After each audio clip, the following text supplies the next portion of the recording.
Hello, my little friend. I'm like filming right now. Can I do an experiment on you?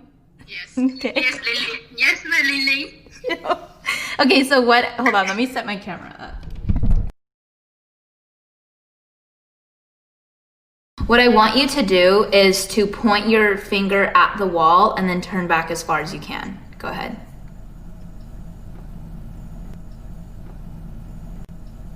That? Okay, close your eyes and visualize yourself going further back than what you just did. Tell me when you're done. Literally feel your shoulder rotating, just going back further than the first time when you did it just now. Okay. Okay, you're going to visualize one more time, and this time imagine pointing your index finger at the wall and literally turning your arm a full 360, like one of those owls that turns their head all the way. Feel your shoulder rotating. Go ahead. Okay. Okay, now I want you to do it again in real life. Like pick it up and go back as far back as you can. Go ahead. What the heck? Okay, I didn't expect that. What the heck? I don't like that. He's not supposed to do that. No, exactly. What the heck? Did you see it? Let me show you. Look at the first time my friend Vivian turned back as far as she thought she could. And here is how far she turned back after I asked her to visualize herself turning a full 360. She had the potential to turn that far from the beginning, but she didn't the first time. Why? She didn't believe it. The potential was there the first time. The only difference is her beliefs changed and she saw the result in advance. Let me draw a visual to explain.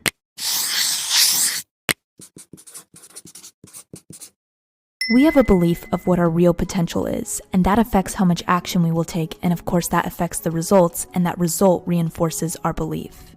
We need certainty, and that's what will motivate you to execute strongly. How do you get certainty? We got it by results in our head, by visualizing it as if it had already happened. A great example is the British athlete Roger Bannister. He was the first person to run a mile in 4 minutes. He didn't just physically practice, but he practiced in his head because he could never achieve it physically, so he had to change it in his mind first. After Roger ran that first 4-minute mile, within the next 2 years, 37 more people ran a 4-minute mile when no one in history had done it before. And it's because Roger showed the world that running a 4-minute mile is in fact possible. In fact, it is certain that someone can do it. And how did he create his own certainty? By visualizing. If you believe you have very little potential to accomplish something, you're not going to take very much action. And that leads to lousy results, thus confirming your belief. See, I told you I couldn't do it. And this turns into a toxic cycle because then you believe you have even less potential and your belief gets weaker. There was a study done at Harvard where they had a group of people play the piano. Afterwards, they had the same group of people imagine themselves playing the piano. Researchers found that the same part of the brain lit up both when they experienced it and imagined it. Our brains have a hard time differentiating reality from imagination.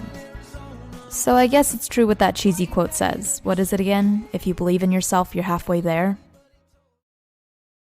So we start believing. Every part of our body and mind is certain we will achieve our goal. You start focusing on it every single day, putting in the work, the late hours, going at it full speed. You begin accomplishing milestones, and that pushes you even further, thinking, wow, I did that. Your confidence is building and building and building because you keep achieving, and then you failed. And this is what gets people. It's what got me in the past. This is probably where no one wants to see me. I basically kind of hit a low point and I was letting the fear eat away at me. And then I realized something. You have to get out of your bed. You sitting here thinking about it, you're just letting the fear eat away at you. Oh my gosh. You don't even know. Failure hurts our egos, makes us think we're not good enough. I finally realized that I had misinterpreted my mistakes as this really bad thing when it's not. Failure is great. In fact, it's fabulous. Because mistakes means you're actually trying. It's a form of moving forward. It's essentially a free education. Every feeling, every action triggers a thought in our head. So let's make this simple. Next time you make a mistake, you fail, you fall, one word. Good. Just say good. Didn't score so well on that test? Good. Great. Motivation to study harder. Didn't meet your mile run time? Fabulous. You just found a weak spot that you get to tackle and crush next time. Failure can also trigger feelings of self-doubt. Allow self-doubt to trigger gratitude. Why? Because the feeling of self-doubt actually serves an evolutionary purpose. This universal feeling is what compels humans forward. Don't allow it to diminish your sense of self, but do allow it to push you to seek improvement. So next time I doubt myself, I say thank you. Because now I understand that this is nature's way of pushing me forward, making me hungry for progress. Without this feeling, I would have no motivation to get better, and a life lived in a stagnant comfort zone is a very meaningless, boring life. And so we pick ourselves back up. Wash your face, brush your hair, put a cute outfit on. This one little thing can totally impact your confidence. How you dress can affect how others perceive you, but it can also affect how you perceive yourself. You are affected by your triggers and surroundings. Wearing different clothes can prompt you to think or behave differently. A professor at Columbia Business School found that participants in a study who wore a white lab coat exhibited more focused attention. In other words, when people dressed like a doctor, they behaved more like a doctor. If you want to feel more confident, dress the way a confident version of yourself would. Furthermore, we must enter our discomfort zone. Trying again after you failed is uncomfortable, but that's the point. You don't get better, more confident when you're doing the easy stuff, the stuff you're good at.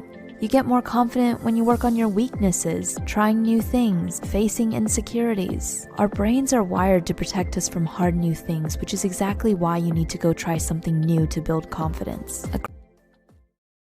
Lastly, we must celebrate our progress. Always take the time to reflect on the amazing things you have accomplished because it reminds you who the heck you are.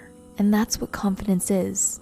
Not caring what others think of you or wanting to prove yourself to someone because you know exactly who you are and your opinion of yourself is all that matters. I'm growing up, I swear I didn't mean to. Everybody's boring, baby, except you.